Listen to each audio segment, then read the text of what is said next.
जाऊंगी, तुम्हें बिजली दे रहे, पानी दे रहे, सब कुछ दे रहे। आज ये क्या हुआ?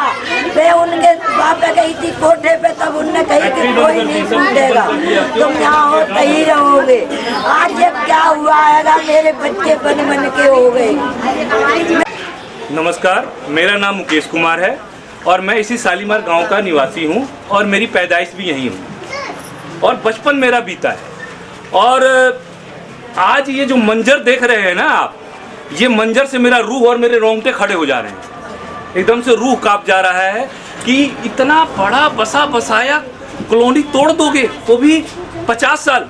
आज मैं गवर्नमेंट से एक सवाल पूछना चाहता हूँ कि आज देश को आज़ाद हुए 78 साल हुए, 50 साल हमें हो गए बसे हुए, यानी कि ये भूमि तुम्हारे को 28 साल पहले ही मिली होगी। इससे पहले अंग्रेजों का शासन था। तो ये भूमि तो किसी का कोई कभी स्वामी बना ही नहीं, तो तुम कैसे मालिक?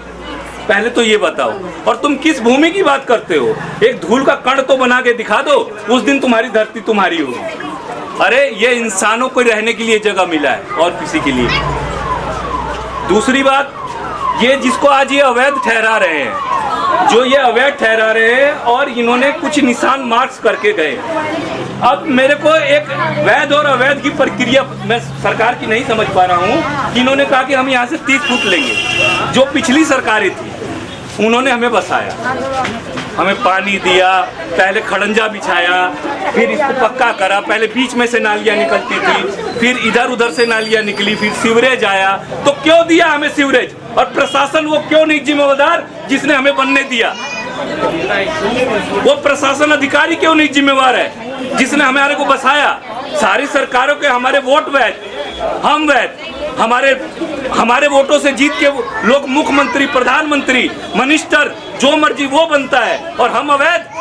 कहाँ जाएंगे? किसके दरवाजे जाएंगे? आप ये तो बता दीजिए। अच्छा चलिए, हमारे को जहर दे दीजिए। हमारे को लाठी पकड़ने का हक तो है नहीं। शासन प्रशासन आपके हाथ में है, तो हम जाएंगे कहाँ, जिएंगे कैसे, ये बता दीजिए। अनुच्छेद 21 हमारे को आश्रय का अधिकार देता है, जो हमारा मौलिक अधिकार है। और आप अगर संविधान को नहीं मानते तो ये बाबा साहब के हिसाब से देश नहीं चल रहा है। और बाबा साहब के हिसाब से अगर देश नहीं चलेगा तो विद्रोह तो होगा, आज नहीं तो कल होगा, और विद्रोह होगा। भारत माता की वंदे वंदे इंकलाब इंकलाब।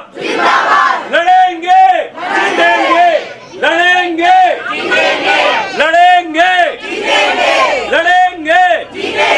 भारत माता की वंदे इंकलाब इंकलाब। ये कोई मजाक नहीं हो रहा है यहाँ पे, और ना मैं किसी पार्टी विशेष से हूँ। मैं 78 साल उन गवर्नमेंटों से पूछता हूँ कि हमें पक्का क्यों नहीं किया।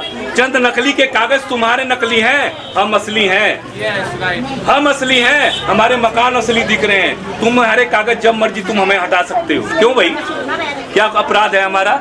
अगर नक्सली को क्या चाहते हो, हम लोग सब नक्सली बन जाएं, उग्रवादी बन जाएं, आतंकवादी बन जाएं, और फिर हमारे ऊपर 50 लाख का इनाम रखोगे, और फिर हम मुख्य धारा में लाएंगे तो तुम हमें जमीन भी दोगे, जायदाद भी दोगे और सब दोगे। और हमारा क्या अपराध है कि हमारा घर तोड़ रहे हैं? बताओ आप, हमने गुनाह क्या किया है?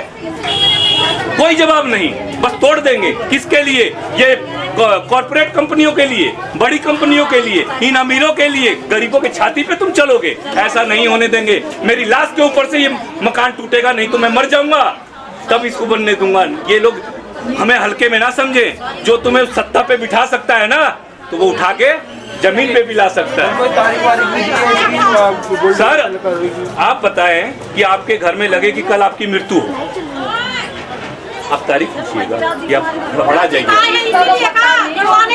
उनका क्या भरोसा साहब, दैत्य लोग हैं, राक्षस लोग हैं, जब मर्जी आएंगे चबा जाएंगे। गिद्ध नजर है हमारे ऊपर।